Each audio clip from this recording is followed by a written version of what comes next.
ओम नमस्ते जी। आइए आज की चर्चा को प्रारंभ करते हैं। यजुर्वेद के द्वितीय अध्याय का 21वां मंत्र।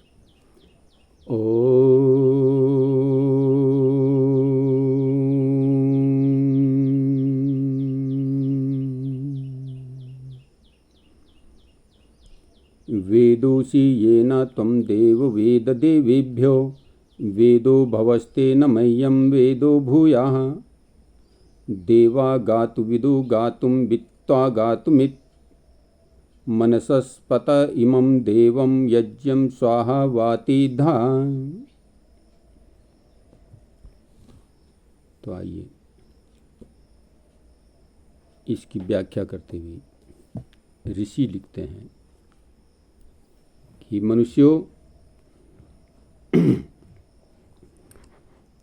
तुम लोगों को जिस वेद जानने वाले परमेश्वर ने वेद विद्या प्रकाशित की है।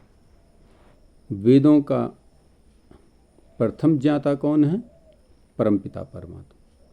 वो संपूर्ण वेदों को जानने वाला है और उसी ने जो है वेद विद्या जो है प्रकाशित की है मनुष्यों के लिए। उसकी उपासना करके, उसी वेद विद्या को जानकर और क्रियाकांड का अनुष्ठान करके सबका हित संपादन करना चाहिए। कहते हैं जिस परमात्मा ने, जो वेद को जानने वाला परमपिता परमात्मा है, उसने वेद विद्या को प्रकाशित किया है, उसी की उपासना कहते हैं करते हुए, उस परमपिता परमात्मा की प्रार्थना याचना उपासना करते हुए हम वेद विद्या को जानें, समझें, पढ़ें और फिर उससे जो है क्रियाकांड कहते हैं उससे ठीक ठीक प्रकार से काम करें, कार्य रूप में परिवर्तित करते हुए स्वयं लाभ लें और सबको लाभ पहुंचाने का प्रयास करें। कहते हैं सबका हित करना चाहिए। सबका हित करने के लिए वेद विद्या को जानकर उससे अनेक प्रकार से लाभ लेने चाहिए, क्योंकि वेदों के विज्ञान के बिना तथा उसमें जो जो कहे हुए काम हैं, वेदों की विद्या को जाने बिना और जो उसमें काम कहा गया है, जो उसमें क्रिया कही गई है कि भाई तुम्हें ऐसा करना है, ऐसा नहीं करना है, उनके किए बिना मनुष्यों को भी सुख नहीं हो सकता। तुम लोग वेद विद्या से जो सबका साक्षी ईश्वर देव है, उसको सब जगह व्यापक मान के नित्य धर्म में रहा करो। तो बहुत सुंदर बात इस मंत्र में आई है कि हम उस परमपिता परमात्मा को जानें जिसने वेद का प्रकाश किया है, और उन वेदों को जान करके, उनको समझ करके, किसी अच्छे विद्वान के पास बैठ करके हम वेदों को जानें, समझें और तदनुकूल आचरण करते हुए उन वेदों में जो जो बातें बताई गई हैं, वेद कहता है कि सत्य पर का पालन करो, धर्म का अनुष्ठान करो।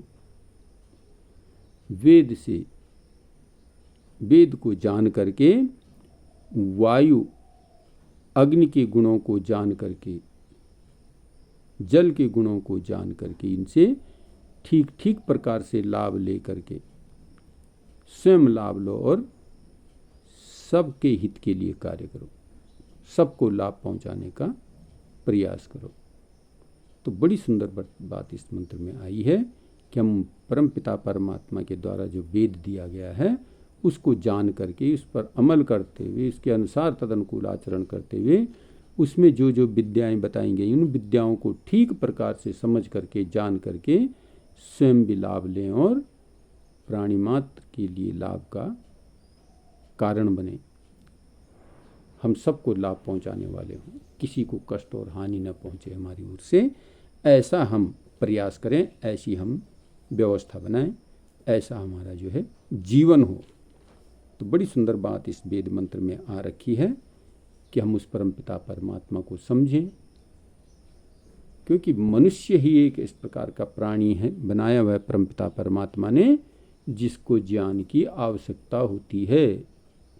बाकी सारे जितने भी प्राणी परमपिता परमात्मा ने बनाए हैं, उनको उनके जीने के लिए स्वाभाविक ज्ञान परमपिता परमात्मा ने पैदाई होते ही उनको दे दिया जाता है,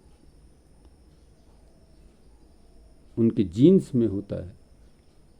जितना उनको जीवन जीने के लिए चाहिए उतना ज्ञान उनको पैदाइशी मिल जाता है।